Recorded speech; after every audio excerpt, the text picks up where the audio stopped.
The year is 1451, and in a bustling port city on the edge of the Mediterranean, a child is born who will shatter the medieval world and forge a bridge between two hemispheres. His name is Cristoforo Colombo, though history will know him by many names across many tongues.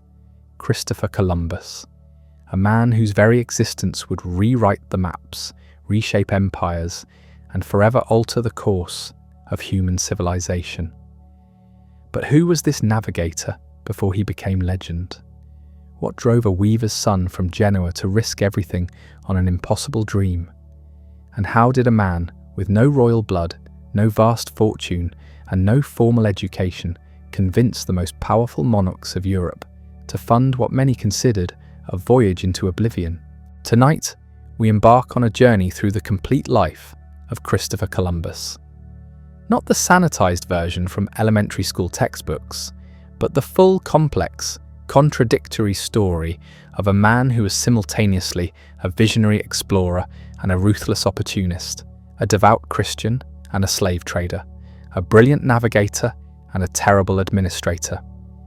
We'll follow his path from the narrow streets of medieval Genoa to the pristine beaches of the Caribbean, from triumph to disgrace, from hero to villain, and back again. This is not just a story of 4 voyages across an unknown ocean. This is the story of how one man's obsession changed the world forever. And by the end, you'll understand why Columbus remains one of history's most controversial figures, a man whose legacy is as divided as the ocean he dared to cross. Before we sail into the vast Atlantic of Columbus's adventures, please take a moment to like this video and subscribe to the channel. I'm always curious where in the world you're joining me from tonight, so drop a comment and let me know. Your support means everything, and it helps these historical journeys reach fellow explorers of the past. Now, settle in as we travel back 5.5 centuries to a world on the brink of transformation, where the boundaries of the known world were about to be shattered by the dreams of one determined Genoese sailor. Christopher Columbus was born into a world of contradictions, a Europe that was simultaneously expanding and contracting, discovering and forgetting, reaching toward the future while clinging desperately to the past. The year 1451 marked the end of one age and the beginning of another. Constantinople, the last bastion of the Byzantine Empire, would fall to the Ottoman Turks in just 2 years, severing the traditional trade routes to Asia and forcing European merchants to seek new paths to the wealth of the Indies. Genoa, where Columbus drew his first breath, was perfectly positioned to understand this crisis. For centuries, the Genoese had been among Europe's greatest maritime traders, their ships carrying precious spices, silks and gold from the east through the dangerous waters of the Mediterranean. They were a people who lived by their wits and their willingness to sail where others feared to venture. The exact date of Columbus's birth remains one of history's minor mysteries. No birth certificate survives from medieval Genoa, and Columbus himself was often vague about his age, sometimes for strategic reasons. Most historians place his birth between August and October 1451, making him a contemporary of Leonardo da Vinci, born just 2 years earlier, and a near contemporary of Michelangelo, who would arrive in 1475. His father, Domenico Colombo, was a wool weaver and tavern keeper, a man of modest means who represented the growing merchant class that was beginning to challenge the old feudal order. His mother, Susanna Fontanarossa, came from a family with slightly better connections, though still firmly middle class by Genoese standards. The family was neither wealthy nor destitute, occupying that precarious position between respectability and poverty that characterized much of medieval urban life. Columbus grew up in a household where business and the sea were constant topics of conversation. Genoa was a city that breathed commerce, where fortunes were made and lost on the tides, where news of distant lands and exotic goods filtered through the streets like sea spray. Young Cristoforo would have heard tales of Marco Polo's journey to Cathay, of the fabled riches of Chipangu, of trade routes blocked by hostile empires, and the desperate need for new passages to the east. The Genoa of Columbus's youth was a republic in name, but an oligarchy in practice, ruled by powerful merchant families who controlled both the government and the lucrative trade networks. It was a city where social mobility was possible but difficult, where a clever and ambitious young man might rise above his station through skill, luck, or sheer determination. The streets teemed with sailors, merchants, mapmakers, and dreamers, all drawn by the promise of wealth that lay beyond the horizon. Education, for a weaver's son, would have been basic but practical. Columbus learned to read and write, though his spelling would remain erratic throughout his life, mixing Italian, Latin, and later Spanish in a unique orthographic style that reflected his cosmopolitan background. More importantly, he absorbed the maritime culture that surrounded him, learning the fundamentals of navigation, the behaviour of winds and currents, and the art of reading the sea. By his early teens, Columbus was already going to sea, probably as a cabin boy or apprentice on trading vessels. These early voyages took him throughout the Mediterranean, to the ports of North Africa, to the Greek islands, possibly even to the eastern shores of the Black Sea. He would have learned the practical skills of seamanship, the handling of sails and rigging, the art of celestial navigation using the North Star, and the positions of familiar constellations. But Columbus was more than just another sailor. Even in his youth, those who knew him recognized something different about him, an intensity and ambition that set him apart from his contemporaries. He was a voracious reader, collecting books on geography, astronomy, and natural philosophy with an almost obsessive dedication. He devoured the works of ancient geographers like Ptolemy and Strabo, medieval travellers like Marco Polo and John Mandeville, and contemporary scholars like Pierre Dailly, whose Imago Mundi would become one of his most treasured possessions. The young Columbus was particularly fascinated by the question that obsessed many educated Europeans of his time: the true size and shape of the Earth. While it's a persistent myth that people in Columbus's era believed the Earth was flat, the reality was far more sophisticated. Educated Europeans had known the Earth was spherical since ancient times, but they disagreed passionately about its circumference and the distribution of land and water across its surface. Columbus became convinced, through a combination of careful study and wishful thinking, that the Earth was significantly smaller than most scholars believed, and that the ocean separating Europe from Asia was correspondingly narrow. He calculated, using a mixture of ancient sources, medieval scholarship, and his own observations, that a ship could reach the Indies by sailing west in perhaps 5 or 6 weeks, a voyage well within the range of existing technology.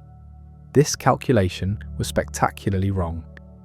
Columbus underestimated the Earth's circumference by about 25% and had no conception of the vast Pacific Ocean or the existence of the American continents. But his error would prove to be the most productive mistake in human history, for without it, he would never have attempted the voyage that changed the world.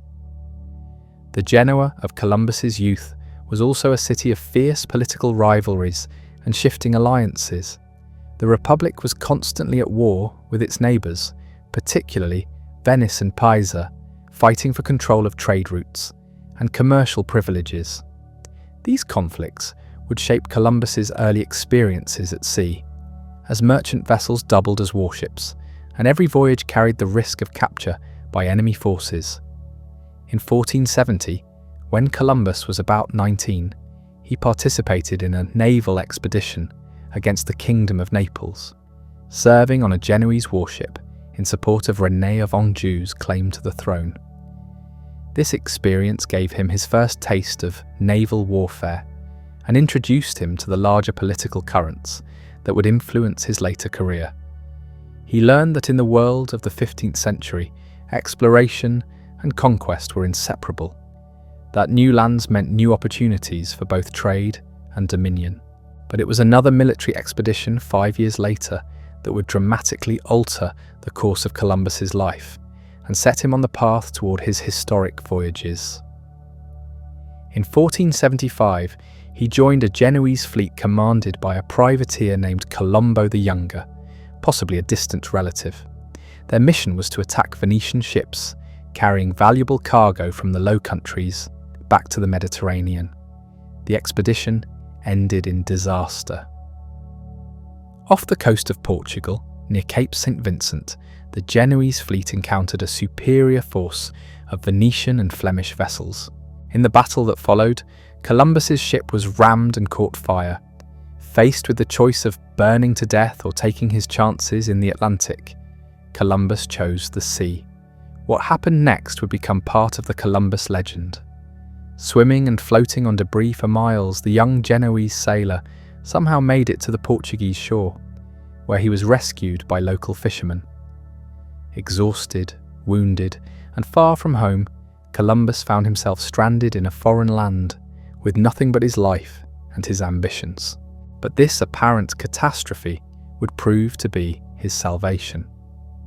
Portugal in 1476 was the most advanced maritime nation in Europe, a small kingdom that had transformed itself into a global power through exploration and trade.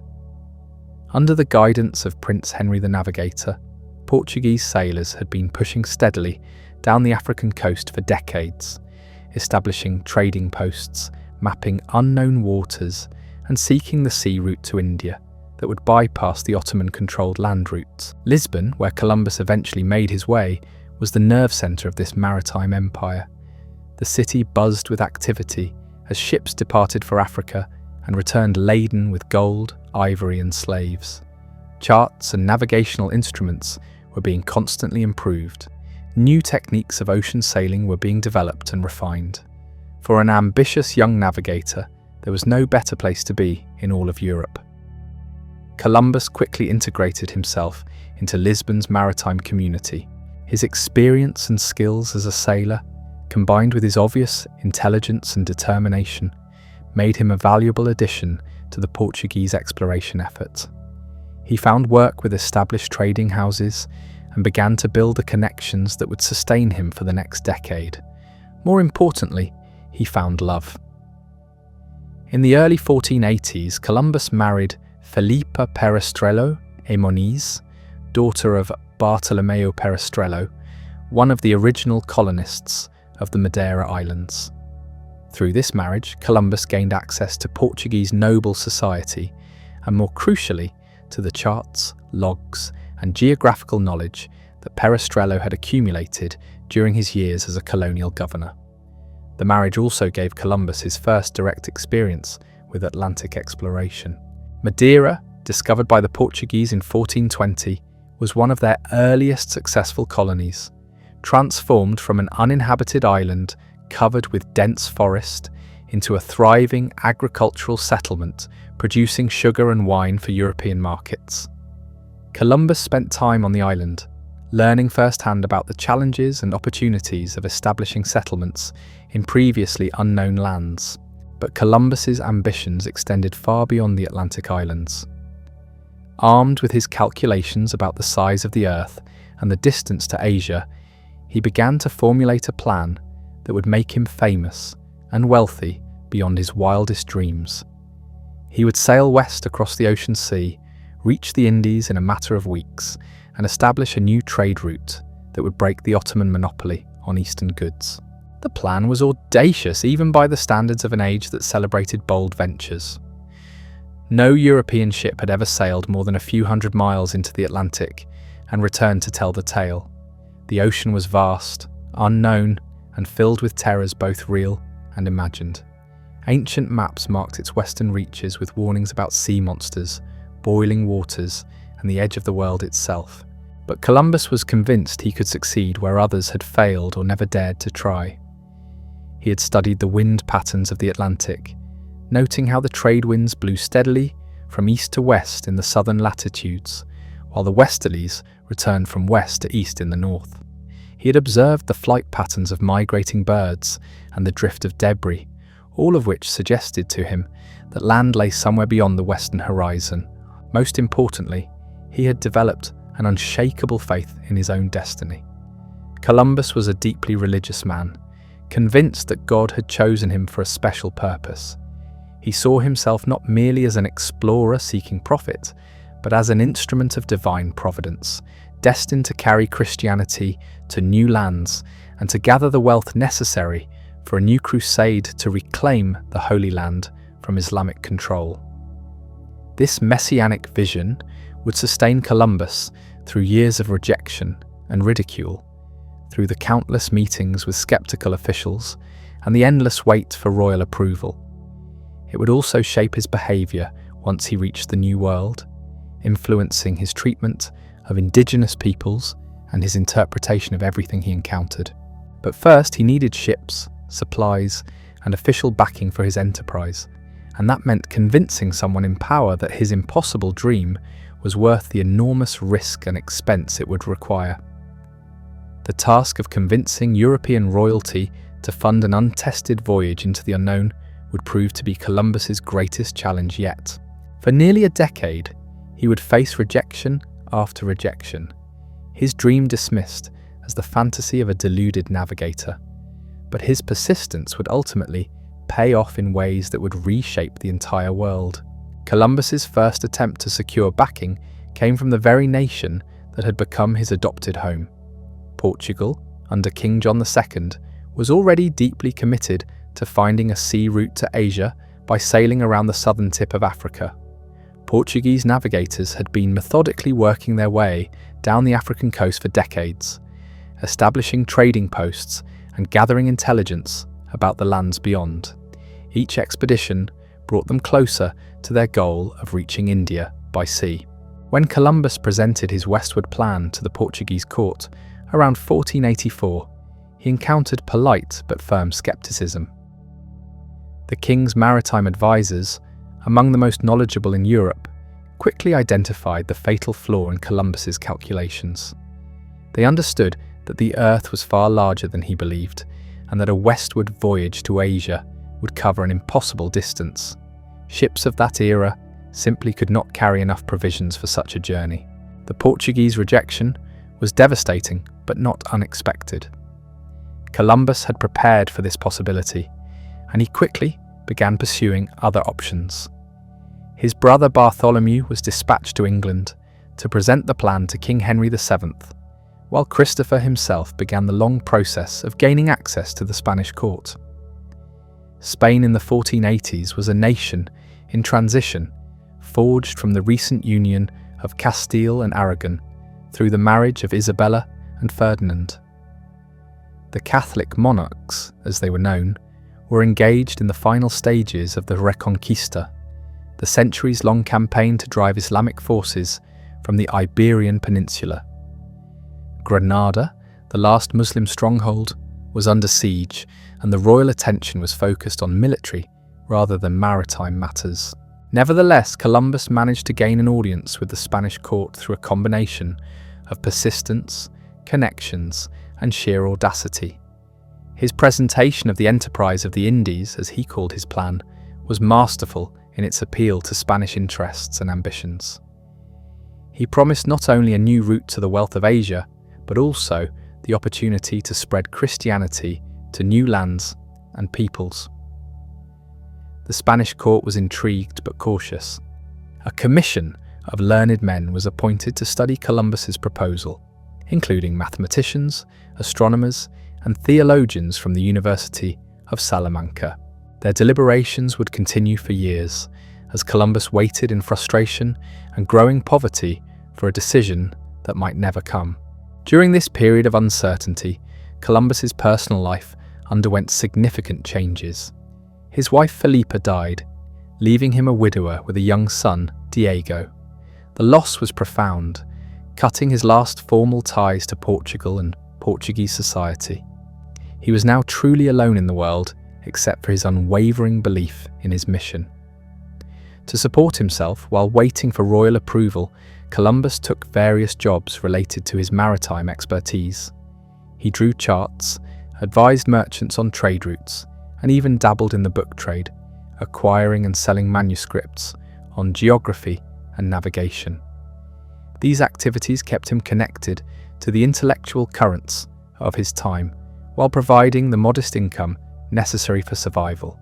It was during this period that Columbus met Beatriz Enriquez de Arana, a young woman from Córdoba, who would become his companion and the mother of his second son, Fernando. Though they never married, their relationship provided Columbus with emotional stability and domestic comfort during the most trying years of his quest for royal backing. The commission studying Columbus's proposal was composed of some of the most learned men in Spain, but their expertise worked against him. Unlike Columbus, they had accurate estimates of the Earth's circumference and understood the true distance to Asia by a westward route. They correctly concluded that such a voyage was impossible with existing technology and that Columbus was fundamentally mistaken in his calculations. But Columbus refused to accept their verdict. He continued to lobby at court, using every connection and influence he could muster. He cultivated relationships with sympathetic nobles, sought the support of influential clergy, and even appealed directly to Queen Isabella whenever possible. His persistence became legendary, earning him both admiration and ridicule in equal measure. The breakthrough came from an unexpected source. Luis de Santangel, keeper of the privy purse for the Kingdom of Aragon, became convinced that Columbus's plan had merit despite its apparent impossibility. Santangel understood that even if Columbus was wrong about the distance to Asia, the voyage might still yield valuable discoveries. The potential rewards, he argued, justified the relatively modest investments required. More importantly, Santangel recognized the strategic implications of Columbus's proposal. If there was any possibility of reaching Asia by sailing west, Spain needed to attempt it before Portugal completed their African route. The nation that first established direct trade with the Indies would gain an enormous commercial and political advantage over all rivals.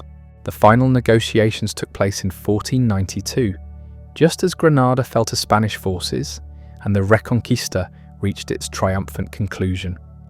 With the long war finally over, the Catholic monarchs had both the resources and the attention necessary to consider new ventures. Columbus's timing, after years of frustration, had finally become perfect. The terms agreed upon were extraordinarily favourable to Columbus, reflecting both his negotiating skill and the monarchy's recognition of the voyage's importance.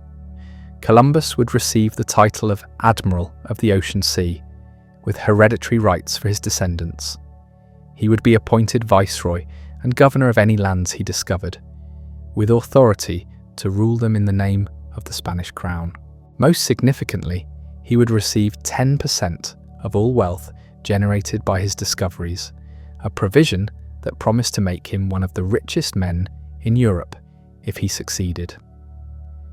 These concessions were so generous that they suggest the Spanish court expected the voyage to fail. By offering Columbus titles and revenues that would only matter if he returned successfully, they risked nothing while potentially gaining everything. It was a brilliant political calculation that would soon produce results beyond anyone's wildest imagination. With royal approval finally secured, Columbus faced the practical challenges of organising his expedition. Ships had to be acquired, crews recruited, and supplies gathered for a voyage of unknown duration to an unknown destination. The port of Palos was designated as the departure point, partly because the town owed the crown certain services and could be compelled to provide vessels for the enterprise. Finding ships proved relatively straightforward. 3 vessels were secured, the Niña and Pinta, both caravels well suited for exploration, and the larger Santa Maria, which would serve as Columbus's flagship. These ships represented the cutting edge of 15th century maritime technology, capable of sailing closer to the wind than earlier designs, and carrying sufficient supplies for extended ocean voyages. Recruiting crews was more challenging. Sailors were naturally superstitious about voyaging into unknown waters, and rumours about the dangers of the ocean sea had been circulating for generations. Columbus was forced to offer higher wages than usual and to accept some crew members who were fleeing legal troubles on land. The promise of wealth from new discoveries helped, but many sailors remained sceptical about their chances of returning alive. The final preparations took months, as Columbus obsessed over every detail of the expedition. Charts were studied and recopied, navigational instruments calibrated and tested, supplies carefully calculated and loaded. Columbus knew he would have only one chance to prove his theories, and failure would mean not only personal disgrace, but likely death for himself and his men. As the departure date approached, Columbus's confidence never wavered. He had spent the better part of a decade preparing for this moment, studying winds and currents, refining his calculations, and building the political support necessary for royal approval. In his mind, success was not just probable, but inevitable, ordained by divine providence for purposes that transcended mere commercial gain. On August 3, 1492, as the sun rose over the harbour of Palos, 3 small ships prepared to sail west into the vast unknown. Columbus stood on the deck of the Santa Maria, his eyes fixed on the horizon that had haunted his dreams for so many years. Behind him lay everything familiar and safe. Ahead lay either glory beyond imagination or death in the trackless ocean. The crews made their final preparations with the mixture of excitement and dread that accompanies all great ventures. They were about to attempt something that no European had ever accomplished, to sail beyond the edge of the known world in pursuit of lands that might not exist. Some prayed, others checked their equipment one final time, but all understood they were participants in an enterprise that would either end in triumph or disaster. Columbus himself spent these final hours in prayer and meditation, convinced that God had chosen him to carry Christianity to new lands and peoples. His faith in divine providence was absolute, sustaining him through the doubts and fears that must have plagued even his confident exterior. He had wagered everything on this moment, and there could be no turning back. As the anchors were weighed and the sails unfurled, the 3 ships began their slow progress toward the harbour mouth and the open Atlantic beyond. The greatest voyage of discovery in human history was about to begin, launched by a man whose magnificent obsession would soon collide with a reality more wondrous and terrible than anyone could have imagined. The departure from Palos on that August morning was deceptively quiet, almost anticlimactic for an enterprise that would reshape the world. The 3 ships slipped their moorings before dawn, hoping to avoid crowds and the kind of public spectacle that might invite unwelcome attention from superstitious townsfolk. Columbus understood the psychology of exploration. That doubt was contagious and could spread through a crew faster than any disease. The Santa Maria, Pinta and Nina made their way slowly down the Rio Tinto toward the Atlantic, their holds packed with enough provisions for what Columbus optimistically estimated would be a 5-week voyage. Salt pork, hardtack, water, wine and oil filled every available space below decks. The ships also carried trade goods intended for the Asian markets Columbus expected to reach. Glass beads, mirrors, bells, and colourful cloth that Europeans had learned appealed to foreign merchants. But perhaps the most important cargo was invisible, the accumulated knowledge and misconceptions that had brought Columbus to this moment. His charts showed a world that did not exist, an ocean that was far narrower than reality, and continents positioned where only empty water lay. Yet these very errors made his voyage possible, for no sane navigator would have attempted to cross the actual distance to Asia with the technology available in 1492. The first few days at sea passed without incident as the small fleet sailed southwest toward the Canary Islands, following established shipping routes that had been used for decades. This leg of the journey was familiar territory, and the crews began to settle into the routines of ocean sailing. Watches were established, duties assigned, and the complex social dynamics of shipboard life began to emerge. Columbus proved to be a demanding but fair commander, insisting on discipline while remaining accessible to his men. He had learned during his years in the Portuguese service that successful voyages required not just navigational skill, but also the ability to manage the fears and ambitions of sailors facing the unknown. Every decision he made was calculated to maintain morale while advancing toward his ultimate goal. The stop in the Canary Islands was both practical and strategic. The ships needed fresh water and final supplies, but Columbus also wanted to make repairs to the Pinta's rudder, which had been damaged shortly after leaving Spain. More importantly, the Canaries represented the last outpost of European civilization, the final opportunity to turn back before committing to the vast emptiness of the Western Atlantic. While his ships were being refitted, Columbus spent his time studying wind patterns and ocean currents, seeking confirmation of his theories about westward navigation. The trade winds that blew steadily from the northeast seemed to promise favourable sailing conditions, while the behaviour of migrating birds suggested that land lay somewhere beyond the horizon. Every observation reinforced his confidence in the enterprise. The crews, however, were growing increasingly nervous as the reality of their situation became clear. They were about to sail farther from land than any European expeditions had ever attempted, into waters that existed only in Columbus's imagination.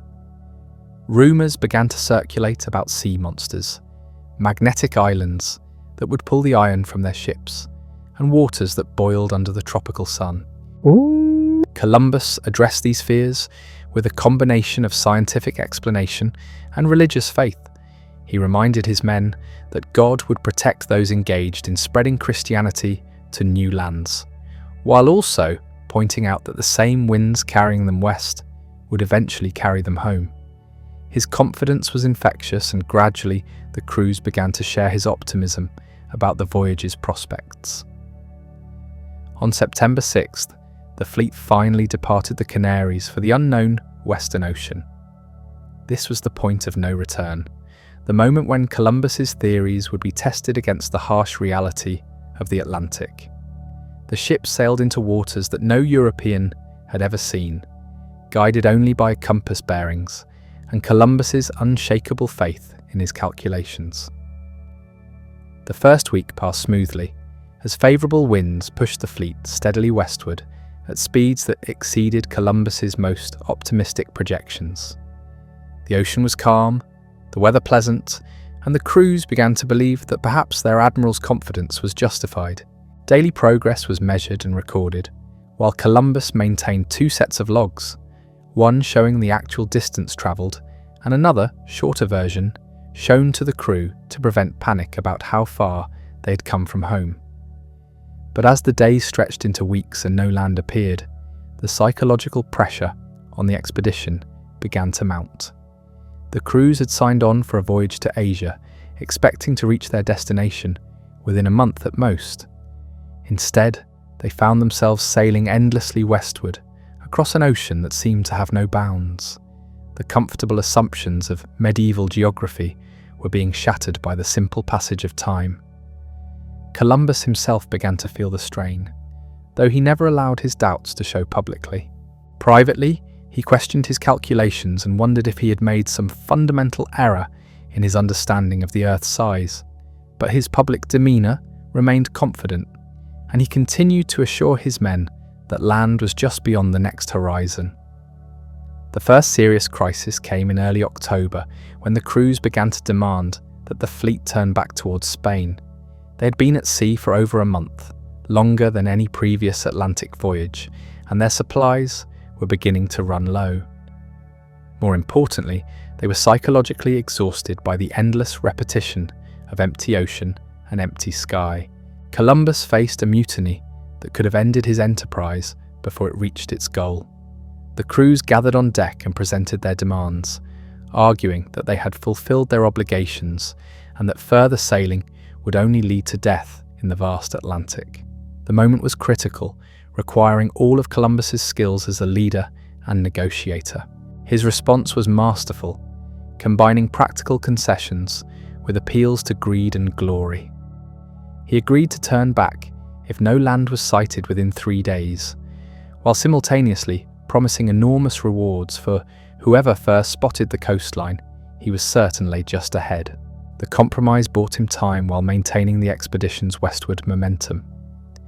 Those 3 days became the most crucial in the history of exploration.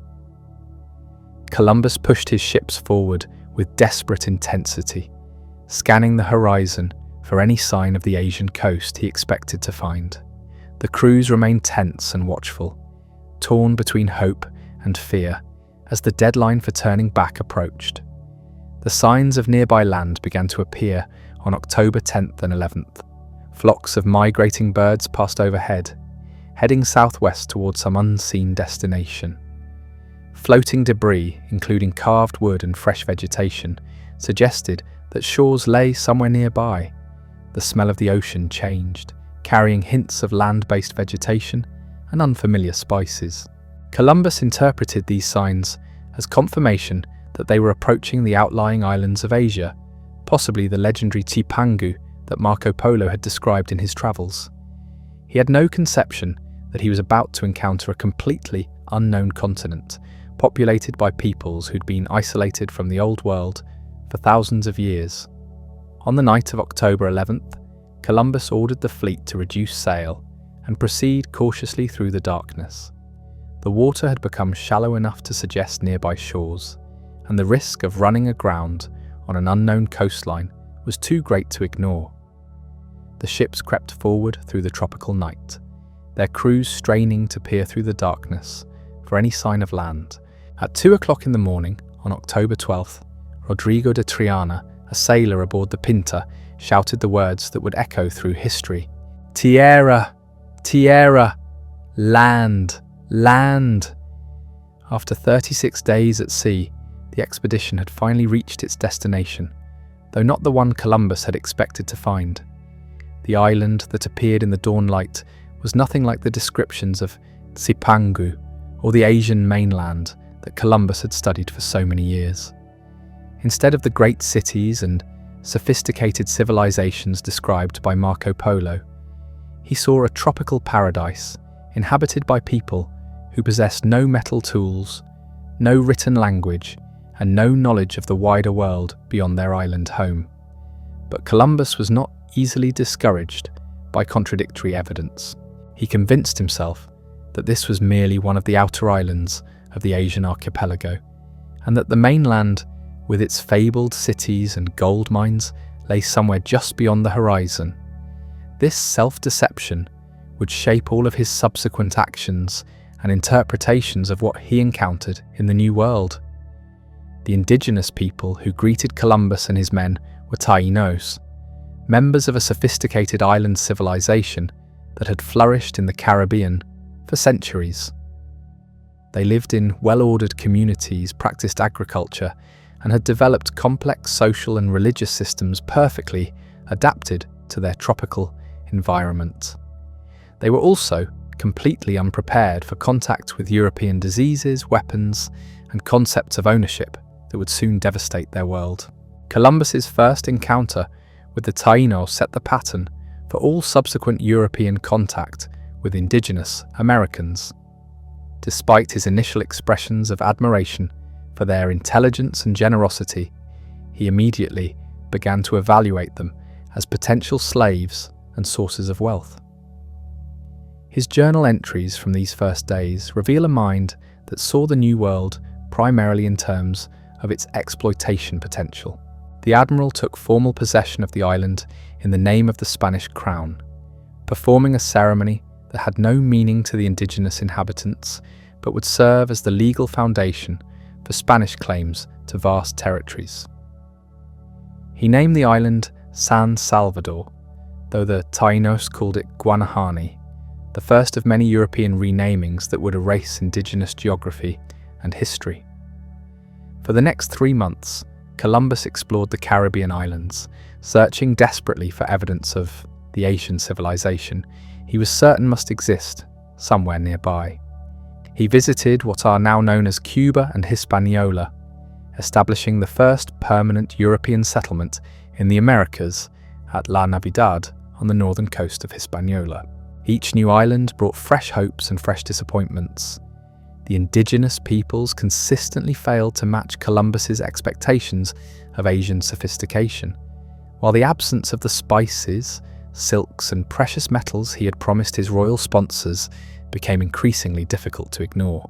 Yet Columbus remained convinced that he was exploring the edge of Asia, that the mainland with its great cities lay just beyond his reach. The return voyage to Spain began in January 1493, carrying news that would revolutionize European understanding of the world's geography. Columbus had not reached Asia as he claimed, but he had accomplished something far more significant. He had demonstrated that the Atlantic could be crossed safely in both directions, opening a sea route between Europe and the Americas that would transform both continents forever. The journey home proved even more challenging than the outward voyage, as winter storms battered the small fleet and threatened to prevent Columbus from ever sharing his discoveries with the world. The Pinta separated from the other ships during a particularly violent storm, leaving Columbus to wonder if he would be the sole survivor to carry news of his achievements back to Europe. But survive he did, and his return to Spain in March 1493 triggered a sensation that spread rapidly throughout Europe. Columbus had not only proven that the ocean sea could be crossed, but had returned with gold, exotic plants, and several indigenous people who served as living proof of his discoveries. The impossible had become reality, and the medieval world would never be the same. Never be the same. The news of Columbus's return spread across Europe like wildfire through dry timber. Within days of his arrival at the Spanish port of Palos, messengers were racing along the continent's roads, carrying word of the extraordinary achievement. The impossible voyage had succeeded, and with it, the entire framework of medieval geography lay in ruins. Columbus himself orchestrated much of this publicity campaign with the skill of a master politician. He understood that his future depended not just on what he had accomplished, but on how that accomplishment was perceived by the powerful figures who controlled his destiny. The letter he composed, describing his discoveries, became one of the first bestsellers of the printing press age, translated into multiple languages and distributed throughout European courts and universities. In this carefully crafted narrative, Columbus presented himself as the divinely chosen instrument of Spanish expansion and Christian evangelization.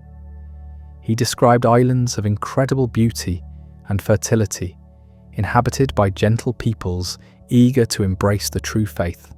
The indigenous inhabitants were portrayed as natural subjects of the Spanish crown, while the lands themselves were depicted as earthly paradises waiting to be transformed by European civilization. But Columbus also understood the importance of material incentives. His descriptions emphasized the gold ornaments worn by the indigenous people, the fertile soil perfect for European crops, and the strategic location of the islands for future expansion. He promised that future voyages would yield even greater wealth, that the Asian mainland, with its legendary riches, lay just beyond the islands he had already claimed for Spain. The Spanish court received this news with a mixture of elation and skepticism. The Catholic monarchs had invested relatively little in Columbus's enterprise, but the potential returns seemed almost limitless. More importantly, they recognized the geopolitical implications of the discovery. If Columbus had indeed found a western route to Asia, Spain had gained an enormous advantage over Portugal and other European rivals. The papal response was swift and decisive. Pope Alexander VI, himself a Spaniard, issued a series of bulls that divided the newly discovered world between Spain and Portugal. The famous line of demarcation, later adjusted by the Treaty of Tordesillas, attempted to prevent conflict between the two Iberian powers by giving Spain rights to territories west of the line and Portugal rights to territories east of it. This papal decision would have profound consequences for the future development of the Americas. Spanish colonization would be concentrated in the Caribbean, Mexico, Central America, and most of South America, while Portuguese efforts would focus on Brazil and continued expansion around Africa to Asia. The cultural, linguistic, and religious patterns established by this division persist to the present day. Meanwhile, Columbus was planning his second voyage with characteristic ambition and attention to detail. The success of his first expedition had transformed him from a persistent dreamer into one of the most celebrated figures in Europe. But he understood that his reputation depended on delivering the wealth and expansion he had promised. The second voyage would need to be larger, better equipped, and more systematically organized than the first. The fleet that assembled in the Spanish port of Cadiz in late 1493 was a testament to Columbus's enhanced status and the Spanish crown's growing commitment to New World expansion. 17 ships carried over 1,200 men, including soldiers, craftsmen, farmers, and clergy. This was no longer a voyage of discovery, but a full-scale colonization effort designed to establish permanent Spanish presence in the newly claimed territories. The composition of this expedition revealed the Spanish vision for their American empire. Unlike the first voyage, which had been purely exploratory, the second expedition included everything necessary to establish European civilization in the New World. Livestock, seeds, tools, weapons, and religious artifacts filled the ship's holds, while the passengers represented every skill needed to build and maintain colonial settlements. Columbus himself had been elevated to the ranks of Spanish nobility, granted the title of Admiral of the Ocean Sea, and appointed Viceroy of the Indies. These honours reflected both his achievement and the Spanish crown's expectations for future discoveries. He was no longer merely an explorer, but a colonial administrator with responsibility for governing whatever territories he might claim. The second voyage departed Spain in September 1493, following a more southerly route than the first expedition. Columbus had learned valuable lessons about Atlantic wind patterns and ocean currents, knowledge that allowed him to plan a more efficient crossing. The fleet made excellent time, reaching the Caribbean in less than 3 weeks, and proving that regular communication between Europe and the Americas was entirely feasible. But what Columbus found upon his return to the Caribbean shattered many of his optimistic assumptions about New World colonization. The settlement of La Navidad, which he had established with great ceremony during his first voyage, had been completely destroyed. The Spanish colonists he had left behind were dead, killed in conflicts with indigenous peoples who had initially welcomed European contact, but had grown increasingly hostile as they understood its implications. The destruction of La Navidad provided Columbus with his first harsh lesson in the realities of colonial administration. The indigenous peoples of the Caribbean were not the passive, grateful subjects of his imagination, but complex societies with their own interests, conflicts, and responses to European intrusion. The Taínos, who had initially greeted Columbus with curiosity and hospitality, had experienced months of Spanish demands for gold, food, and labor, and had finally responded with violence. Columbus's reaction to this crisis revealed both his pragmatic leadership skills and his fundamental misunderstanding of indigenous cultures. Rather than questioning the assumptions that had led to the conflict, he concluded that the Spanish colonists had been insufficiently vigilant and that future settlements would need stronger fortifications and larger garrisons. The possibility that European demands might be unreasonable, or that indigenous resistance might be justified, never seriously entered his calculations. The establishment of the new settlement of La Isabela on the northern coast of Hispaniola became Columbus's first major test as a colonial administrator. The site he chose was poorly selected, lacking adequate fresh water, and situated in an area prone to tropical diseases. The colonists, many of whom had joined the expedition expecting quick wealth rather than hard labour, proved reluctant to perform the unglamorous work of building a permanent settlement. Within months, La Isabela was plagued by disease, hunger, and internal conflict. The Spanish colonists had arrived expecting to find the wealth of Asia, but instead found themselves struggling to survive in an unfamiliar environment. Many blamed Columbus for their hardships, arguing that he had misrepresented the opportunities available in the New World and had proven incompetent as an administrator. Columbus faced these mounting crises with characteristic determination, but also with increasingly harsh measures. He imposed strict discipline on the colonists, requiring them to work on fortifications and agricultural projects regardless of their social status or personal inclinations. Those who resisted were punished severely, while those who attempted to return to Spain without permission faced charges of desertion. The admiral's relationship with the indigenous population also deteriorated rapidly during this period. The initial policy of peaceful trade and gradual conversion to Christianity gave way to demands for tribute payments and forced labour. Columbus instituted a system requiring every adult Taino to deliver a specified quantity of gold every 3 months, with severe punishments for those who failed to meet their quotas. This tribute system was based on Columbus's persistent belief that the Caribbean islands contained vast gold deposits that could be extracted through indigenous labour. The reality was quite different. While the islands did contain some gold, primarily in riverbeds and surface deposits, the quantities were far smaller than Columbus had promised his Spanish sponsors. The indigenous peoples had collected gold ornaments over generations, but they had no large-scale mining operations or concentrated deposits. The failure to find significant gold deposits created a crisis of legitimacy for Columbus's entire enterprise. He had promised the Spanish crown enormous wealth from his discoveries, and his continued authority depended on delivering those riches. Faced with the gap between promise and reality, Columbus became increasingly desperate in his search for alternative sources of value in the New World. The solution he eventually embraced would cast a permanent shadow over his legacy and establish one of the most brutal aspects of European colonization.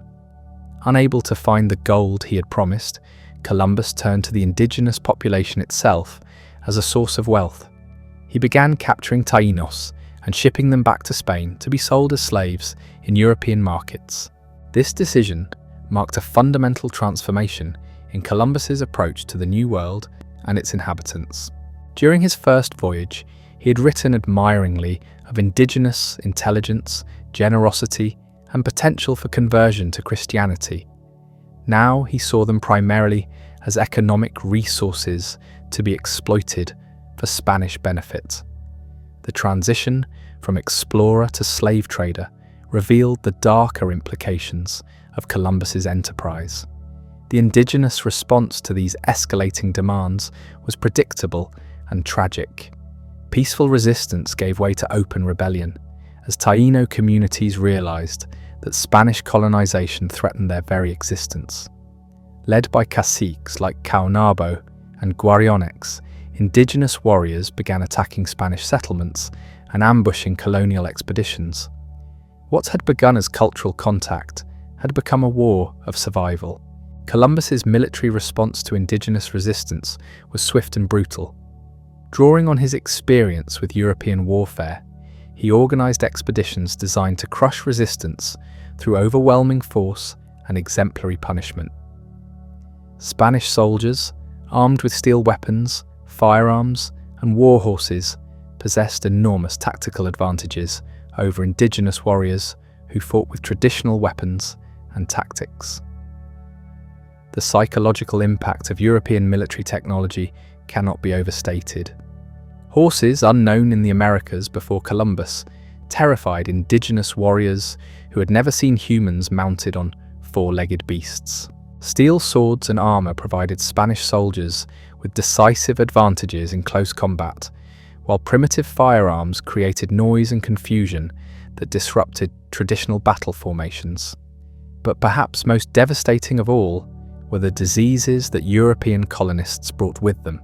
Smallpox, measles, typhus, and other Old World diseases spread rapidly through indigenous populations that had no acquired immunity to these pathogens.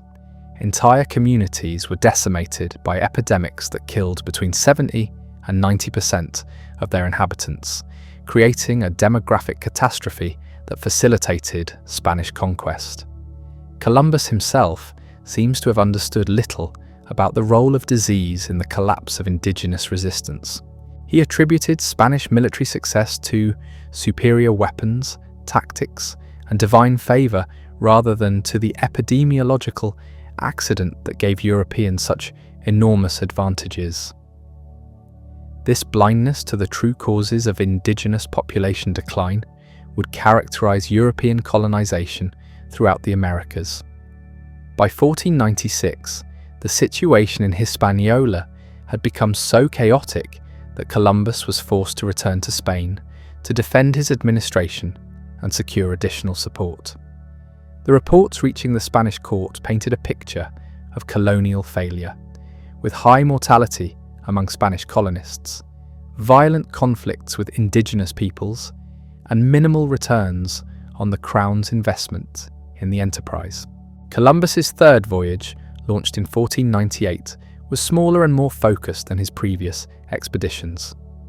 Only 6 ships carried fewer than 300 colonists, reflecting both the Spanish Crown's growing skepticism about New World opportunities and Columbus's reduced status at court. The admiral was no longer the celebrated hero of 1493, but a controversial figure whose administration had generated more problems than profits. This third expedition would take Columbus farther south than his previous voyages, bringing him to the South American mainland for the first time. The coast of what is now Venezuela appeared on the horizon in August 1498, providing Columbus with his first glimpse of the continental landmass that would soon overshadow his Caribbean discoveries in importance and wealth. But even this achievement failed to restore Columbus's reputation or resolve the mounting crises of his colonial administration. The settlement of Santo Domingo, established during his absence, had become a center of rebellion against his authority. Spanish colonists, led by Francisco Roldan, had rejected Columbus's harsh rule and established their own independent government on the island. The rebellion in Hispaniola reflected deeper problems with Columbus's approach to colonial administration. His background as a navigator and explorer had not prepared him for the complex challenges of governing a diverse population in an unfamiliar environment. His authoritarian methods, while perhaps necessary during ocean voyages, proved counterproductive when applied to permanent settlements with their own social dynamics and economic interests. Columbus's attempts to suppress the rebellion only made matters worse. His use of indigenous allies against Spanish rebels outraged colonial opinion, while his harsh punishments for those who opposed his authority created additional enemies at court.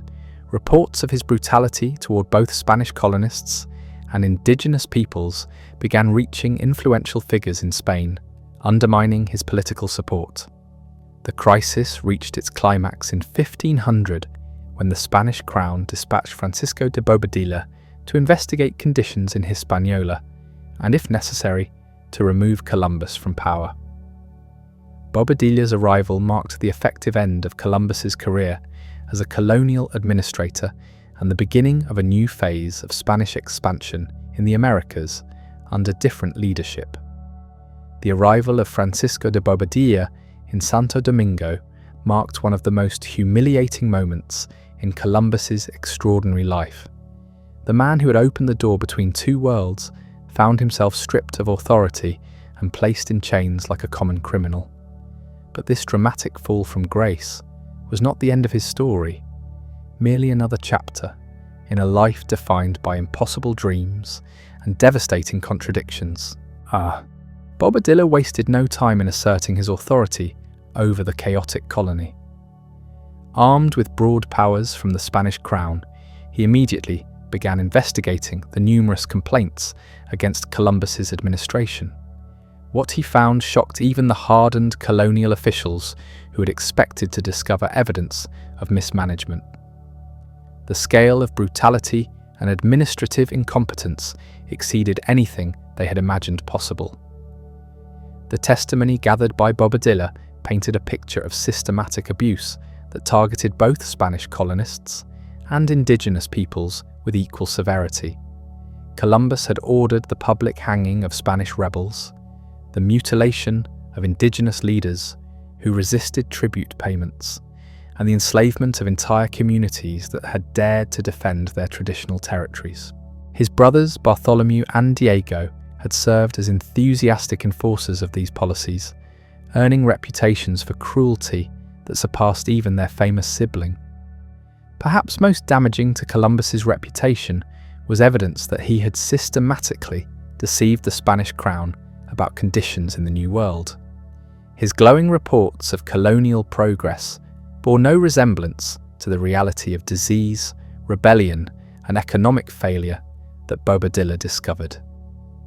The gap between Columbus's promises and his achievements had become too large to ignore or excuse. The decision to place Columbus in chains was both practically necessary and symbolically powerful. Bobadilla understood that the admiral's supporters might attempt to resist his removal from power, and the sight of the great explorer in shackles would demonstrate the crown's absolute authority over colonial affairs. The chains also served notice to other colonial administrators that no one, regardless of past achievements, was above royal justice. Columbus's voyage back to Spain in October 1500 was a far cry from his triumphant return 7 years earlier. Instead of exotic treasures and indigenous delegates, he carried only the weight of his failures and the humiliation of his disgrace. The man who had once been received by royalty as an honoured guest now faced the possibility of permanent imprisonment or even execution for his crimes. During the long Atlantic crossing, Columbus had ample time to reflect on how his great enterprise had gone so wrong. In letters written during this period, he blamed everyone but himself for the disasters that had befallen his administration. The Spanish colonists were lazy and insubordinate.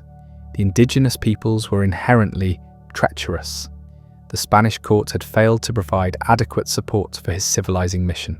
But beneath these public justifications lay a deeper psychological crisis that Columbus struggled to acknowledge even to himself. The man who had been so certain of divine favour and providential guidance now faced evidence that his methods had produced only suffering and failure.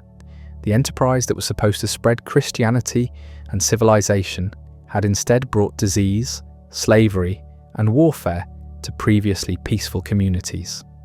The ship carrying Columbus back to Spain also carried Francisco de Bobadilla's comprehensive report on colonial conditions. This document, which would influence Spanish colonial policy for generations to come, documented in painful detail the systematic failures of Columbus's administration. It provided the Spanish crown with a roadmap for avoiding similar disasters in future colonial ventures. Queen Isabella's reaction to Columbus's return revealed the complex mixture of disappointment and residual affection that characterized the royal attitude toward their former admiral. Despite the overwhelming evidence of his administrative failures, Isabella ordered Columbus's chains removed immediately upon his arrival at court. The gesture acknowledged both his past services and his current disgrace, offering a measure of dignity while confirming his loss of authority. The audience that Columbus obtained with the Catholic monarchs in December 1500 was perhaps the most crucial meeting of his entire career. Everything depended on his ability to convince Ferdinand and Isabella that his failures as an administrator should not overshadow his achievements as an explorer. The future of his family's fortunes, his personal freedom, and any hope of future voyages hung in the balance. Columbus's defense strategy revealed both his political sophistication and his fundamental inability to accept responsibility for his failures. He acknowledged that mistakes had been made in Hispaniola, but attributed them to the impossible circumstances he had faced rather than to his own poor judgment. The indigenous peoples, he argued, were more warlike and resistant to civilization than anyone had anticipated. The Spanish colonists had proven more difficult to govern than expected. The distances involved had made effective administration nearly impossible. More importantly, Columbus redirected the conversation away from his administrative failures toward the larger significance of his discoveries. He reminded the monarchs that he had opened an entirely new world to Spanish influence, that the islands he had found were merely the beginning of vast continental territories waiting to be explored and claimed. The temporary setbacks in Hispaniola should not obscure the enormous potential for future expansion and wealth. The admiral also played skillfully on religious themes that he knew would resonate with the deeply pious Isabella. He portrayed his voyages not as failed commercial ventures, but as divinely inspired missions to spread Christianity to previously unknown peoples. The suffering and conflicts in the New World were growing pains in the larger process of bringing salvation to indigenous souls and expanding the boundaries of Christian civilization. This religious appeal struck a responsive chord with Queen Isabella, who had always been more interested in the spiritual dimensions of New World exploration than in its purely commercial aspects.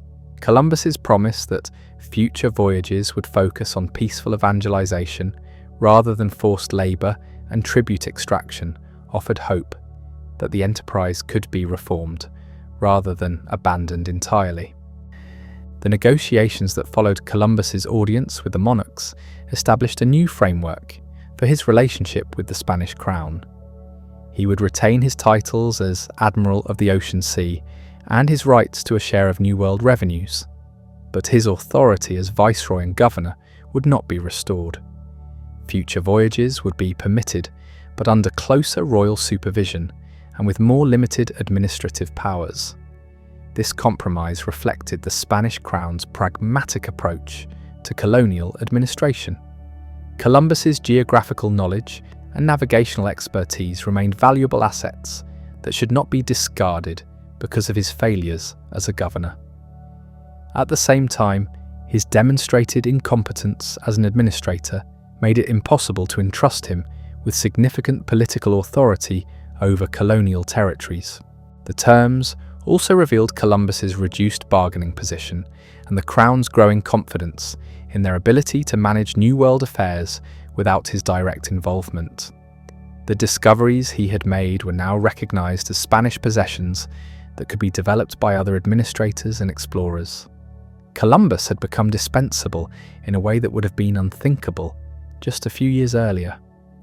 While Columbus negotiated his future with the Spanish court, events in the Caribbean were rapidly overtaking his personal concerns. The island of Hispaniola had become a laboratory for Spanish colonial methods as new administrators experimented with different approaches to indigenous labor, territorial control, and economic development. The encomienda system, which granted Spanish colonists rights to indigenous labor in exchange for providing religious instruction, was emerging as the dominant model for colonial exploitation. These developments proceeded without Columbus's input or involvement, demonstrating how quickly the Spanish colonial apparatus had learned to function independently of its original architect. The techniques of conquest, settlement, and administration that would characterize Spanish expansion throughout the Americas were being refined through trial and error in the very territories Columbus had first claimed for the crown. The psychological impact of these changes on Columbus cannot be underestimated. The man who had once been the sole European authority in the New World was now reduced to seeking permission for limited voyages to territories that others controlled. His grand vision of personal empire had been replaced by a bureaucratic colonial system that operated according to principles he had never fully understood. Yet Columbus remained convinced that one more voyage would vindicate his theories and restore his reputation. He continued to believe that the Asian mainland lay just beyond the islands he had discovered, and that finding it would prove the value of his geographical insights. The possibility that he had discovered something entirely different from what he had been seeking never seriously entered his calculations. The planning for Columbus's fourth and final voyage began in 1501, but it would take more than a year to secure royal approval and organize the necessary resources.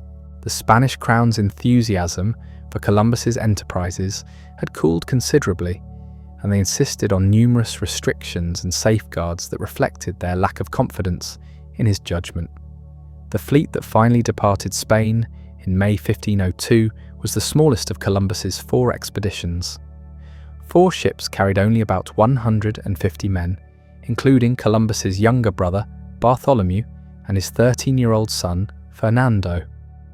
The modest scale of the expedition reflected both the Crown's limited investment and Columbus's reduced status as an explorer. The objectives of this fourth voyage were deliberately restricted by royal decree. Columbus was forbidden from landing in Hispaniola except in cases of emergency, preventing him from interfering with the new colonial administration that had replaced his own. His mission was purely exploratory, focused on finding the passage to the Asian mainland that he remained convinced existed somewhere in the Caribbean region. But Columbus had his own agenda for the voyage, one that went far beyond the limited exploration mandate he had received from the Spanish crown. He was determined to find the vast gold mines that he believed existed somewhere in the region, discoveries that would finally provide the wealth he had promised his royal sponsors for more than a decade. More importantly, Columbus saw this voyage as his last opportunity to prove that his original theories about reaching Asia by sailing west had been correct all along. He remained convinced that the lands he had discovered were part of the Asian continent, and that persistent exploration would eventually reveal the great cities and sophisticated civilizations described by Marco Polo and other medieval travelers. The departure from Spain in May 1502 was a somber affair compared to the celebrations that had marked Columbus's earlier voyages. The man who had once been hailed as a hero now left Europe under a cloud of suspicion and disappointment. The small fleet slipped away from Cadiz with little fanfare, carrying an aging explorer on what many expected would be his final attempt to reclaim his tarnished reputation. The Atlantic crossing proceeded smoothly, benefiting from Columbus's accumulated knowledge of wind patterns and ocean currents. The fleet reached the Caribbean in just 3 weeks, making landfall at Martinique before proceeding toward the Central American coast that Columbus believed held the key to reaching the Asian mainland. But what Columbus found along the coasts of Honduras, Nicaragua, Costa Rica, and Panama bore no resemblance to his expectations of Asian civilization. Instead of great cities and sophisticated empires, he encountered scattered indigenous communities living in relative simplicity. Instead of the spices and silks that had motivated his original enterprise, he found tropical forests and unfamiliar crops that had no value in European markets. The geographic reality of Central America also contradicted Columbus's theoretical framework in ways that should have been impossible to ignore. The coastline ran east and west rather than north and south, as Asian geography required. The indigenous peoples possessed no knowledge of the Asian empires that should have been their neighbours. The entire configuration of land and water failed to match any of the medieval maps and descriptions that had guided Columbus's planning. Yet Columbus refused to abandon his fundamental assumptions about where he was and what he was exploring. Each new piece of contradictory evidence was reinterpreted to fit his preconceived notions, or simply ignored when reinterpretation proved impossible.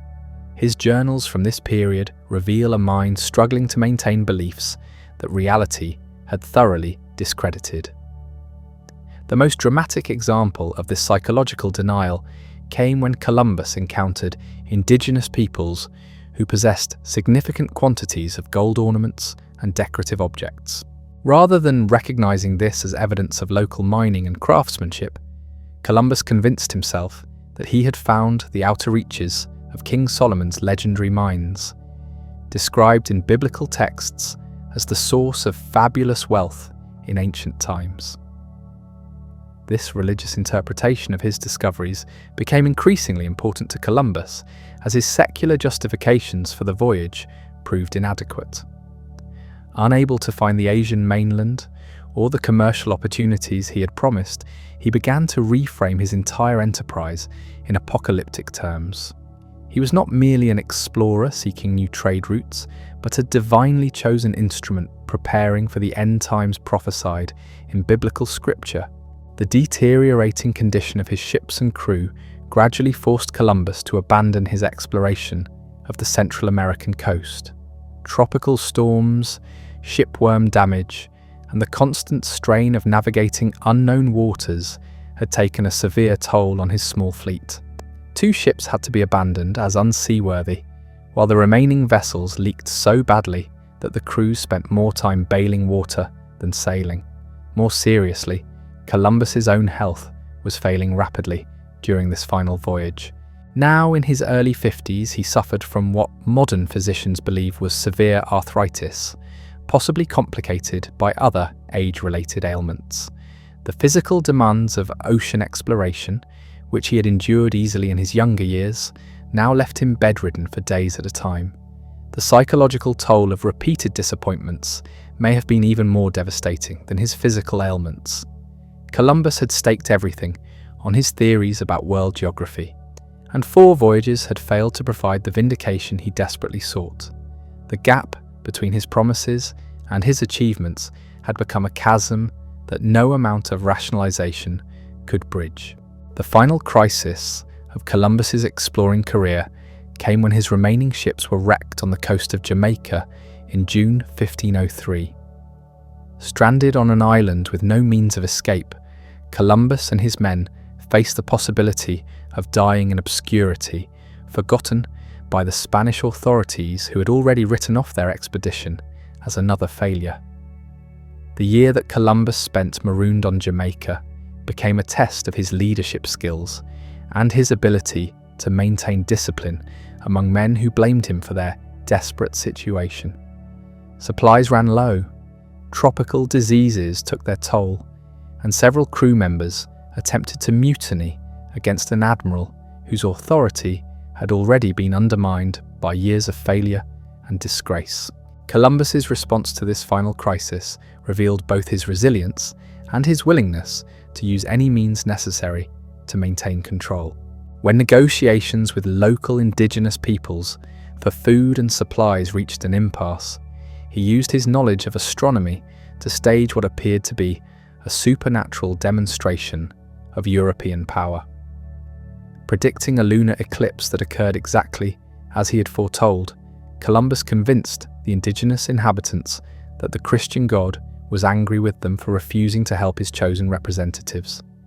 This calculated deception succeeded in securing the supplies necessary for survival, but it also demonstrated how far Columbus had travelled from his original vision of peaceful contact and mutual benefit between Europeans and indigenous peoples. The man who had once written admiringly of indigenous generosity and intelligence now saw them primarily as obstacles to be overcome through superior knowledge and manipulation. Rescue finally came in June 1504, when a Spanish ship arrived to evacuate Columbus and his surviving crew members. The return voyage to Spain was difficult and dangerous, as Columbus's health continued to deteriorate, and his remaining supporters began to doubt whether he would live to see European shores again. The Spain that Columbus returned to in November 1504 was a nation transformed by the wealth and opportunities flowing from the New World discoveries. Gold and silver from the Americas were beginning to reshape European economics, while Spanish conquistadors were preparing expeditions that would soon overthrow the Aztec and Inca empires. The age of exploration that Columbus had initiated was entering a new phase, that would dwarf his own achievements. But Columbus himself found little place in this new world he had helped to create. His patron, Queen Isabella, died just 18 days after his return, removing his most important supporter at the Spanish court. The new political configuration offered little sympathy for an aging explorer whose best days were clearly behind him. The final 2 years of Columbus's life were marked by persistent legal battles over the revenues and privileges promised to him in his original agreements with the Spanish crown. The wealth generated by New World colonies had far exceeded anyone's expectations, making Columbus's 10% share a potentially enormous fortune. But the Spanish government, facing the enormous costs of a colonial administration and expansion, proved reluctant to honour commitments made when the enterprise had seemed likely to fail. Columbus spent these final months writing letters to the Spanish court, appealing to nobles and churchmen, and preparing legal documents that he hoped would secure his family's financial future. The man who had once commanded fleets and governed territories was reduced to petitioning for payments he believed were rightfully his under the terms of agreements signed more than a decade earlier. These legal struggles revealed the fundamental contradiction at the heart of Columbus's relationship with the Spanish crown. His original agreements had been negotiated when the enterprise seemed impossibly risky, and the generous terms reflected the low probability of success. But success had made those same terms seem unreasonably expensive to a government that now understood the true value of American territories. The irony was profound and painful. Columbus had succeeded beyond anyone's wildest dreams in opening the New World to European exploitation, but that very success had made his own claims to wealth and authority seem excessive and outdated. The man who had made Spanish expansion possible was now seen as an obstacle to its continued development. Columbus died on May 20th, 1506, in the Spanish city of Valladolid, still fighting for recognition of his rights and still convinced that he had reached the outer islands of Asia. He was 54 years old, worn down by decades of ocean voyaging, tropical diseases, and the psychological burden of defending achievements that the world increasingly viewed as failures rather than triumphs. His death attracted little attention from the Spanish court, which was already focused on the conquistadors and administrators who were transforming his discoveries into a vast colonial empire.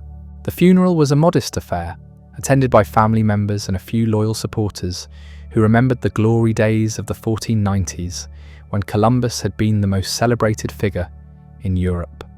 His body was initially buried in Valladolid, but even in death, Columbus would continue his travels.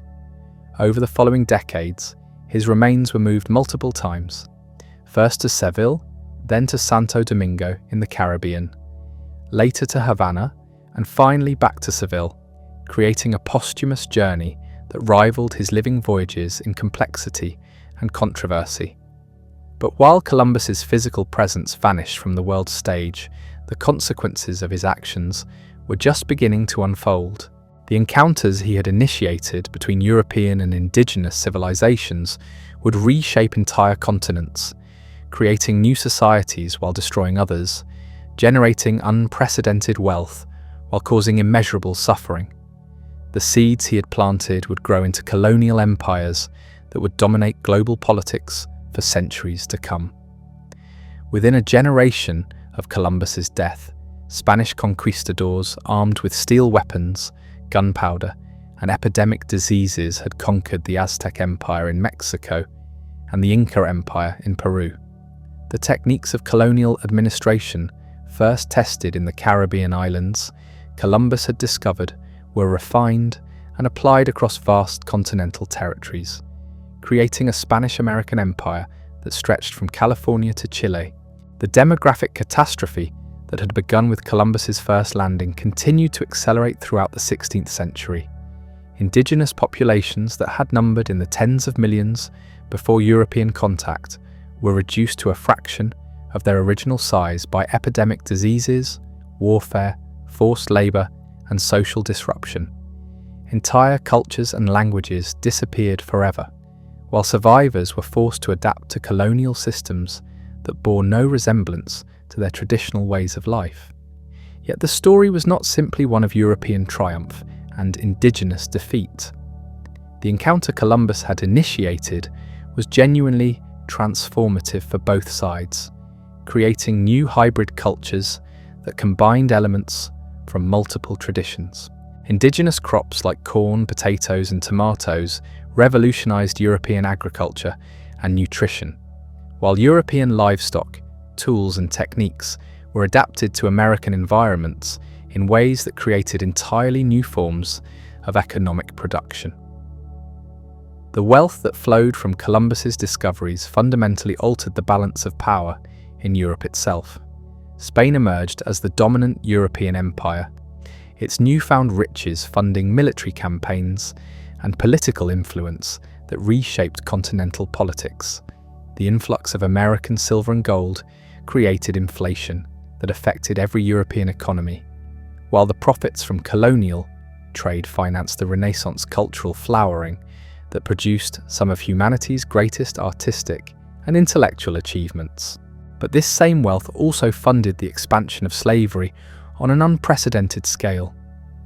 The indigenous populations that Columbus had first encountered were supplemented and eventually largely replaced by millions of Africans forcibly transported across the Atlantic to work in colonial mines and plantations. The triangular trade that connected Europe, Africa, and the Americas created a global economic system based on human bondage that would persist for more than 3 centuries. The religious dimensions of Columbus's enterprise also had profound and lasting consequences. Christian missionaries followed in the wake of conquistadors, establishing churches and schools throughout the Americas, while systematically suppressing indigenous religious practices. The cultural destruction was immense, but it also produced new forms of religious expression that blended Christian and indigenous elements in ways that continue to characterize Latin American spirituality today. Perhaps most significantly, Columbus's voyages initiated the first truly global age in human history. For the first time, regular communication and exchange connected all inhabited continents, creating a worldwide network of trade, migration, and cultural diffusion. Ideas, technologies, diseases, plants, and animals moved across ocean barriers that had previously kept human societies isolated from one another for thousands of years.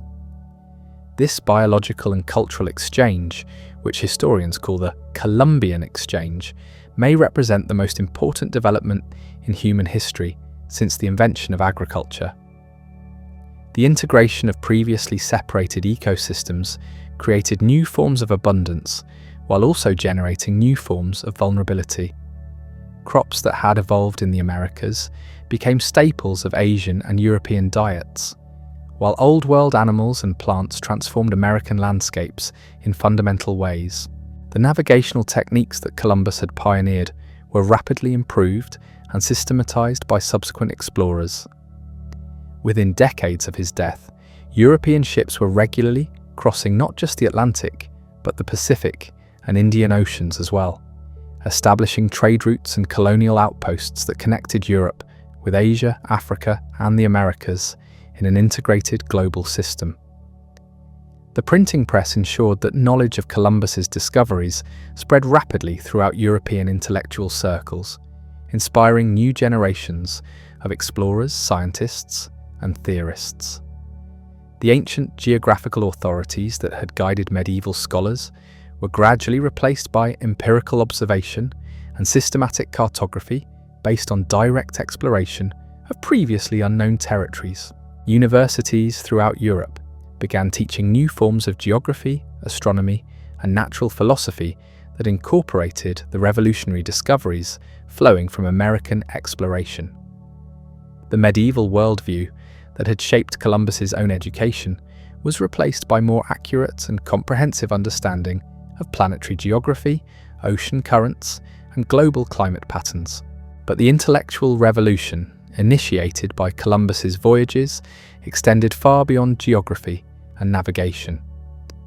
The encounter with indigenous American civilizations challenged fundamental European assumptions about human nature, social organization, and cultural development. Philosophers and theologians struggled to incorporate peoples who had lived completely outside the biblical and classical traditions that had defined European understanding of humanity. These debates had profound implications for European political theory and legal philosophy. Questions about the rights of indigenous peoples, the legitimacy of conquest, and the obligations of colonial governments became central to discussions of natural law, sovereignty, and international relations.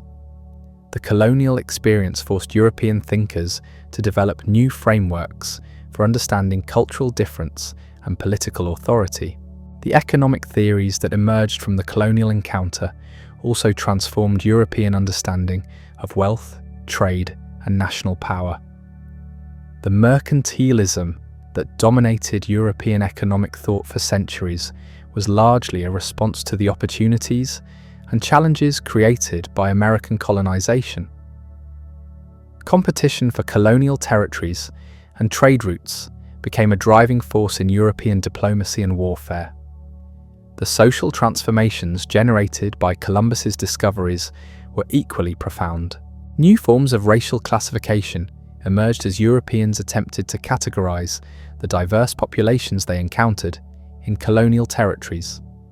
These racial theories would have devastating consequences for indigenous and African peoples, but they also fundamentally altered European concepts of identity, hierarchy, and belonging. Colonial wealth created new social classes within European society itself, as merchants and investors who profited from American trade challenged traditional aristocratic dominance. The rise of commercial capitalism that would eventually transform European society was fueled largely by profits from colonial exploitation of the territories Columbus had first claimed for European control.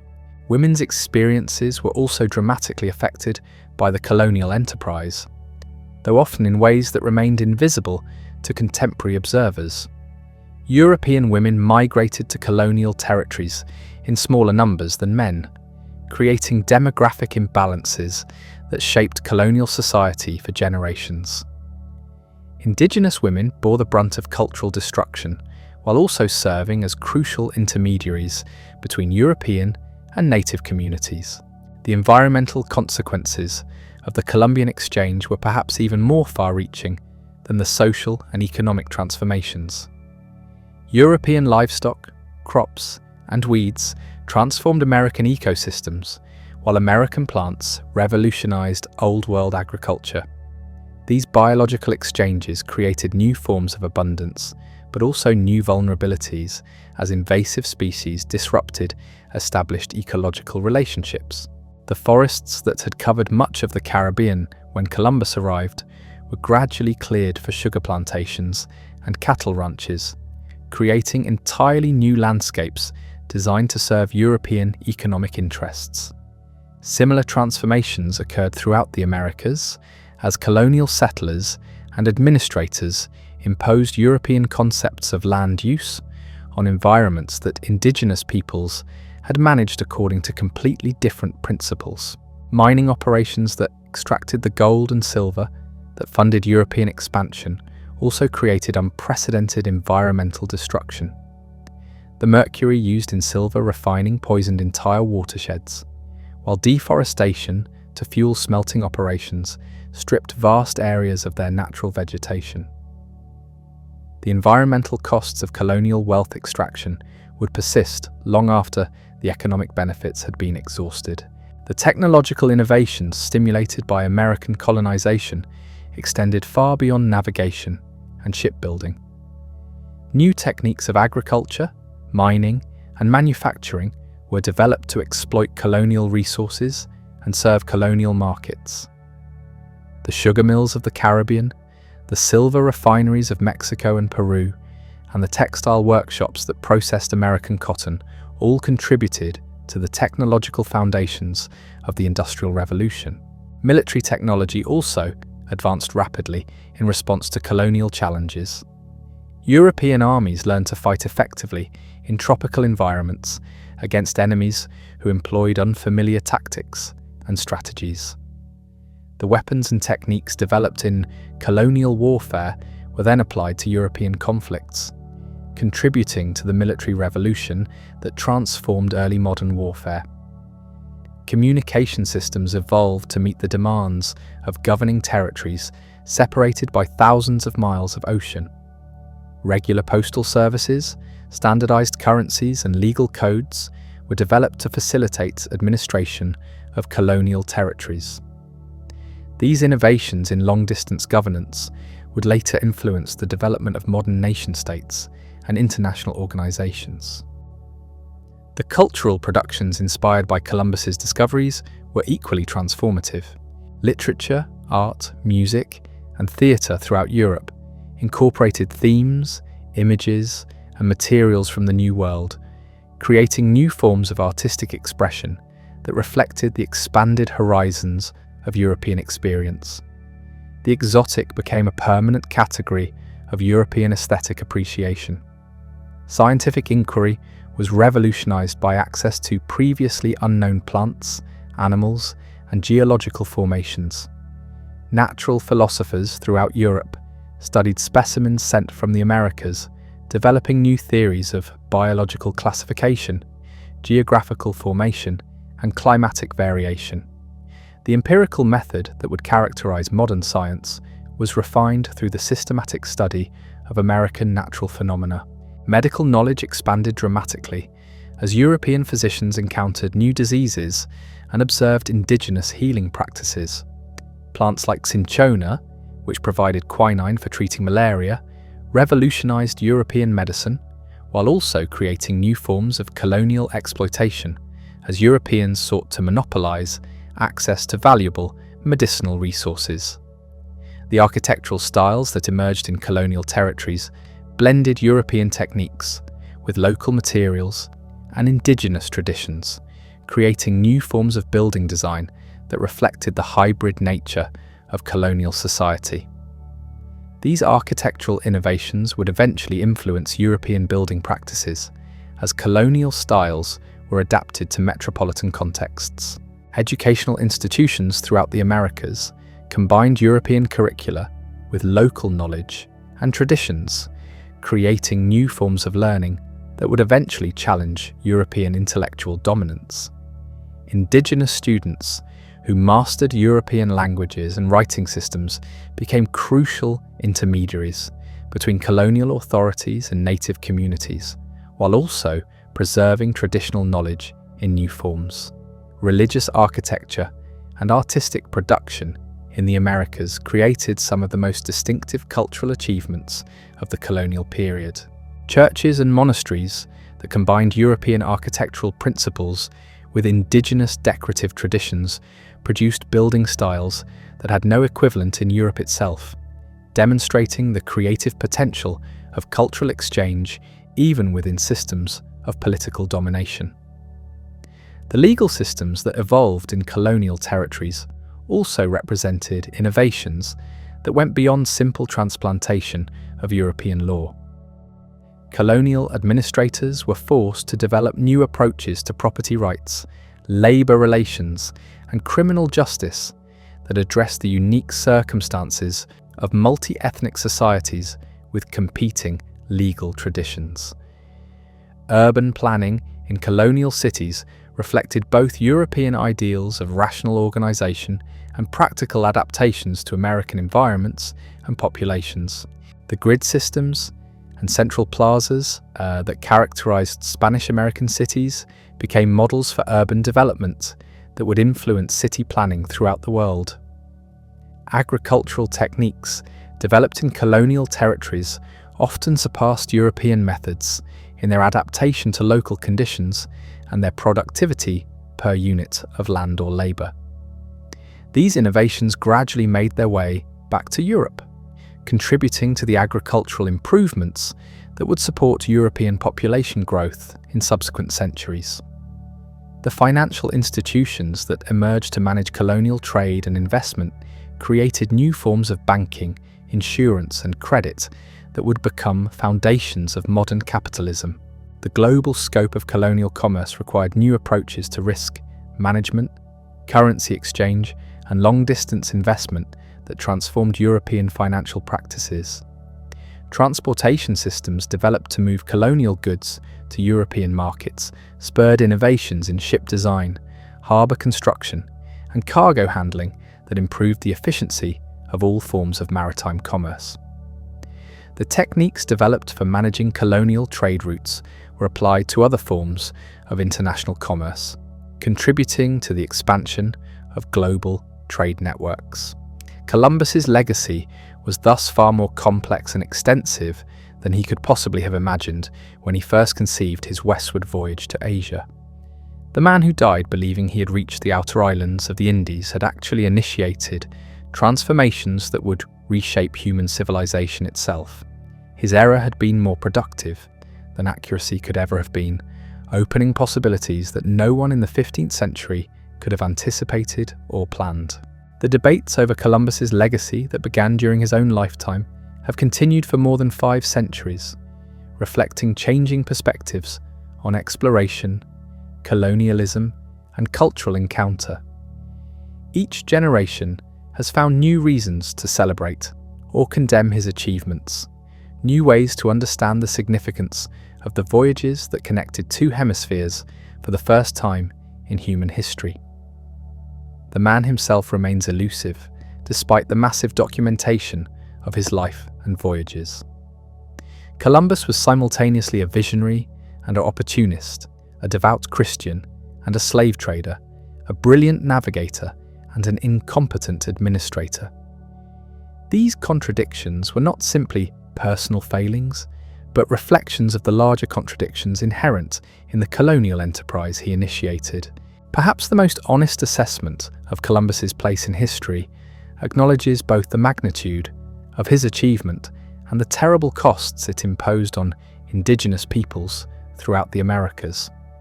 He was neither the heroic discoverer of traditional celebration nor the genocidal villain of contemporary condemnation, but a complex historical figure whose actions had consequences that extended far beyond his intentions or understanding. The world Columbus created through his voyages was neither the paradise of European dreams nor the nightmare of indigenous experience, but something more complicated and ambiguous. It was a world of unprecedented connections and devastating disruptions, of new opportunities and terrible losses, of cultural creativity and systematic destruction. Understanding Columbus's complete life requires recognizing these contradictions rather than resolving them into simple moral judgments. His story is ultimately the story of how individual actions can trigger historical transformations that no one could have predicted or controlled, how personal ambitions can reshape entire civilizations in ways that both fulfill and betray their original purposes. The explorer who died in obscurity in Valladolid had set in motion forces that would continue to shape human civilization long after his death. The consequences of his voyages are still unfolding today, as the global system he helped create continues to evolve in directions that would astonish and perhaps appall the man who first dared to sail west across the ocean sea in search of the Indies that lay forever beyond the horizon. Beyond the horizon. The final reckoning of Christopher Columbus's place in history cannot be separated from the world his voyages created, a world that would have been unimaginable to the young weaver's son who first dreamed of sailing west to reach the Indies. By the time of his death in 1506, the forces he had unleashed were already reshaping civilizations on both sides of the Atlantic in ways that would echo through the centuries. The immediate aftermath of Columbus's passing revealed how completely the world had moved beyond his personal vision and control. Within months of his death, Spanish expeditions were probing deeper into the American mainland, following rumors of golden cities and vast empires that dwarfed anything Columbus had encountered in the Caribbean islands. Hernán Cortés was already making plans that would lead him to the gates of Tenochtitlan and the conquest of the Aztec Empire, while Francisco Pizarro was gathering intelligence about the Inca realm that stretched along the western spine of South America. These conquistadors understood something that Columbus had never fully grasped, that the lands he had discovered represented not the edge of Asia, but an entirely new world filled with civilizations, resources, and opportunities that European imagination had never conceived. They approached conquest with systematic brutality that made Columbus's harsh administration seem almost gentle by comparison. Yet they built their campaigns on the foundation of geographical knowledge and colonial techniques that Columbus had pioneered through trial and error. The indigenous peoples who survived the demographic catastrophe of the early contact period found themselves living in a world utterly transformed from the one their ancestors had known. The Taino communities that had first welcomed Columbus with curiosity and hospitality had been virtually exterminated within a generation, victims of disease, warfare, and the brutal labor systems imposed by Spanish colonizers. Their fate would be repeated throughout the Americas as European expansion accelerated in the decades following Columbus's death. Yet even in destruction, the encounter Columbus initiated created new forms of life and culture that testified to human adaptability and resilience.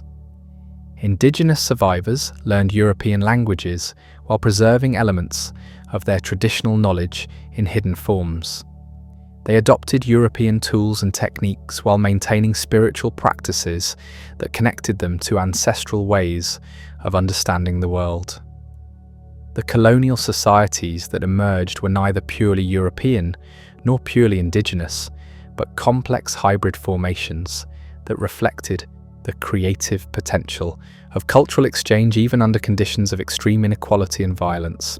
The Spanish colonial system that evolved in the wake of Columbus's voyages represented both the fulfillment and the betrayal of his original vision. The wealth that flowed from American silver mines and sugar plantations far exceeded anything Columbus had promised, transforming Spain into the dominant European power and funding an empire that stretched from the Philippines to Peru. Yet this wealth was extracted through systems of forced labor that reduced indigenous peoples to the status of expendable resources, a development that Columbus had anticipated but had never fully confronted in his own moral reckoning. The encomienda system that replaced Columbus's more chaotic approach to indigenous labor represented a systematization of exploitation that was both more efficient and more devastating than anything Columbus had implemented. Spanish colonists received grants of indigenous workers who were theoretically free but practically enslaved, required to provide labor and tribute in exchange for religious instruction and protection that rarely materialized. The system created a colonial aristocracy whose wealth depended entirely on indigenous subjugation, establishing patterns of racial hierarchy and economic inequality that would persist for centuries. The African slave trade that supplemented and eventually replaced indigenous labor represented another dimension of Columbus's legacy that he had initiated but never fully developed. Columbus had shipped indigenous slaves to European markets during his early voyages, but the systematic importation of African workers to replace declining indigenous populations became the foundation of colonial economies throughout the Americas. Millions of Africans would be forcibly transported across the Atlantic over the following centuries, creating new forms of cultural mixing and resistance that further complicated the colonial societies Columbus had helped establish. The environmental transformations triggered by Columbus's voyages proved as irreversible and far-reaching as the cultural and demographic changes. European livestock transformed American landscapes within decades, as cattle, horses, and pigs multiplied rapidly in environments that had no natural predators for these species. Native plant communities that had evolved over millennia were displaced by European crops and weeds that proved more aggressive in the disturbed environments created by colonial settlement. The biological exchange worked in both directions, as American crops like maize, potatoes, and tomatoes revolutionized European agriculture and nutrition. These New World plants could produce more calories per acre than traditional European grains, supporting population growth that provided the demographic foundation for European expansion in subsequent centuries. The global circulation of crops and livestock that Columbus had initiated created new forms of abundance, while also generating new vulnerabilities, as human societies became dependent on species and techniques that had evolved in distant environments. The navigational knowledge accumulated through Columbus's voyages and those of his immediate successors made possible the first truly global maritime networks in human history. Portuguese explorers completed the sea route to Asia around Africa, just as Spanish expeditions were mapping the American coastlines, creating competing pathways to the wealth of the Indies that Columbus had originally sought. Within a generation of Columbus's death, European ships were regularly crossing all the world's major oceans, establishing trade routes and colonial outposts that connected previously isolated regions in an integrated global system.